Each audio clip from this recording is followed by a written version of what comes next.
But ಬೇರೆನೇ ಒಂದು ಹೊಸ ಥರನ ಒಂದು ಸಿನಿಮಾನ ಒಂದು ಒಳ್ಳೆ ಸಬ್ಜೆಕ್ಟ್ ಆಗಿ ಕೊಡ್ಬೇಕು ಅನ್ನೋದೈತೆ. ಈಗ ಮಾಡ್ತಾ ಇರೋದು ಇದೆ ಫಸ್ಟು, ಮಾಡಾದ್ಮೇಲೆ ಗೊತ್ತಾಗುತ್ತೆ ಎಷ್ಟು ಬೀಳ್ತೀವಿ ಎಷ್ಟು ಹೇಳ್ತೀವಿ ಅಂತ. ಬೀಳೋದಕ್ಕೂ ಕೂಡ ರೆಡಿ ಇದ್ದೇನೆ ಮಾಡ್ತಿದ್ದೀವಿ ಮೇಡಮ್. ಬೀಳ್ತೀವಿ ತಿರ್ಗಾ ನಾಳೆ ದಿವಸ ಹೆಂಗೆ ಅನ್ನೋ ಭಯದಲ್ಲಿ ಬರ್ತಿರೋದಲ್ಲ, ಬಿದ್ರೂ ಎದೊಳೋ ಕೆಪಾಸಿಟಿ ಐತೆ. ಯಾಕೆಂದರೆ ಆಲ್ರೆಡಿ ಹಿಂದೆ ನಮ್ಮ ಜೀವನದಲ್ಲಿ ಸಾಕಷ್ಟು ಸಲ ಬಿದ್ದಿದ್ದೀವಿ, ಸಾಕಷ್ಟು ಸಲ ಎದ್ದಿದ್ದೀವಿ. ಏಳು ಬೀಳೋ ಮನಸ್ಸಿನ ಜೀವನದಲ್ಲಿ ಅದು ಸಹಜ. ಬಟ್ ಮಾಡೋ ಕೆಲಸ ಅಂತೂ ನಿಲ್ಸಲ್ಲ ಮೇಡಮ್, ಮಾಡ್ತಾನೆ ಇರ್ತೀವಿ.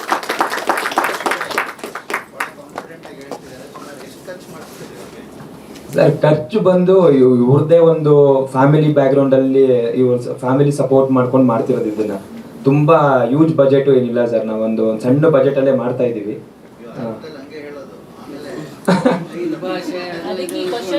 ಸರ್ ನಾವು ಭಾಷೆ ತಗೊಂಡು ಹೋಗ್ತಿರೋದ್ರಿಂದ ಬಜೆಟ್ ಜಾಸ್ತಿ ಮಾಡ್ತಿಲ್ಲ ಸರ್, ನಮ್ ಕಂಟೆಂಟ್ ನ ಡಬ್ ಮಾಡ್ತಿದೀವಿ ಅಷ್ಟೇ. ನಾವು ನಮ್ದು ಏನ್ ಒಂದು ಭಾಷೆಯಲ್ಲಿ ಕನ್ನಡಕ್ಕೆ ಏನ್ ಖರ್ಚು ಮಾಡ್ತಿದೀವಿ ಇಷ್ಟೇನೆ.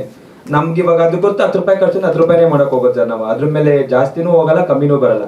ಈ ತರ ಪ್ರಾಪರ್ ಆಗಿ ಪ್ಲಾನ್ ಮಾಡ್ಕೊಂಡು ಹೋಗ್ತಿದೀವಿ ಸರ್. ಅದಕ್ಕೆ ನಾವು ಕಂಪ್ಲೀಟ್ ಫುಲ್ಲು ನಮ್ಮ ಫ್ರೆಂಡ್ ಸರ್ಕಲ್ ಕೂತ್ಕೊಂಡು ವರ್ಕ್ ಮಾಡ್ತಿದ್ವಿ. ನಾವು ಒಬ್ಬ ಮ್ಯೂಸಿಕ್ ಡೈರೆಕ್ಟರ್ ಇಂದ ಹಿಡಿದು ಒಬ್ಬ DOP ಇಂದ ಹಿಡಿದು ಎಲ್ಲ ನಾವು ಒಂದೇ ರೂಮ್ ಅಲ್ಲೇ ಇರ್ತೀವಿ. ನಾವು ವರ್ಕ್ ಮುಗಿಯೋವರೆಗೂ ಆ ತರ ಒಂದು ಕನೆಕ್ಷನ್ ಇದೆ, ಒಂದು ಬಾಂಡಿಂಗ್ ಇದೆ ಸರ್. ಬಜೆಟ್ ಆ ಕಡೆ ಈ ಕಡೆ ಹೋಗಲ್ಲ. ಯಾರ್ದಾದ್ರು ಒಂದು ಬಜೆಟ್ ಹೋಯ್ತು ಅಂದ್ರೆ ನಮ್ಮ ವರ್ಧನ್ ಆಗಿರ್ಬೋದು, ಪ್ರಜ್ವಲ್ ಆಗಿರ್ಬೋದು, ಇನ್ಕ್ಲೂಡಿಂಗ್ ಮೇಕಪ್ ಕೂಡ ನಮ್ಮ ಶಿಲ್ಪ ಅಂತ ಯಾರು ನಾವು ಒಬ್ರು ಎಲ್ಲ ಪ್ರಾಪರ್ ಕಾಸ್ಟ್ಯೂಮ್ಸ್ ಇಂದ ಹಿಡಿದು ಎಲ್ಲ ಬಜೆಟ್ ಒಳಗೆ ವರ್ಕ್ ಮಾಡ್ಬೇಕು ಅಂತಾನೆ ಪ್ರಾಪರ್ ಆಗಿ ಪ್ಲಾನ್ ಮಾಡ್ತಿರೋದು ಸರ್. ಟೇಬಲ್ ವರ್ಕ್ ಚೆನ್ನಾಗಿದೆ ಸರ್. ನಾವು ಟೇಬಲ್ ವರ್ಕ್ ಮುಗಿಸ್ಕೊಂಡೇ ಬಂದಿತ್ತು ಇಲ್ಲಿಗೂ.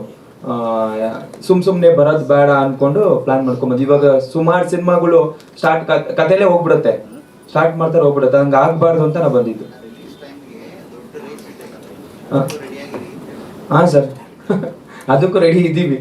ಬಟ್ ಅವ್ರಿಗಾಗಿದ್ದು ಅವ್ರಿಗೆ, ನಮಗಾಗಿದ್ದು ನಮ್ಗೆ. ಈಗ ಎತ್ತು ಅಲ್ಲೂ ಗೆಲ್ಬಹುದು ಇಲ್ಲಿ ಸೋಲ್ಬಹುದು, ಆ ತರದಲ್ಲಿ ಹೋಗ್ತಾ ಇದ್ದಿಲ್ಲ ಅವರು. ಸ್ವಾದಿಷ್ಟತೆಯ ಸ್ವಾದ, ತಾಜಾತನದ ಆಹ್ಲಾದ, ಉತ್ತಮ ಆರೋಗ್ಯ ಮತ್ತು ಹೆಚ್ಚಿನ ರೋಗ ನಿರೋಧಕ ಶಕ್ತಿಯ ವೃದ್ಧಿಗೆ ಈಗ ನಿಮಗೆ ಸಿಗುತ್ತಿದೆ ಉತ್ತಮ ಗುಣಮಟ್ಟದ ಪೌಷ್ಟಿಕಾಂಶ. Shri Vaidik millet health mix, ಇದು ಸಿರಿಧಾನ್ಯಗಳ ಸಂಪತ್ತು.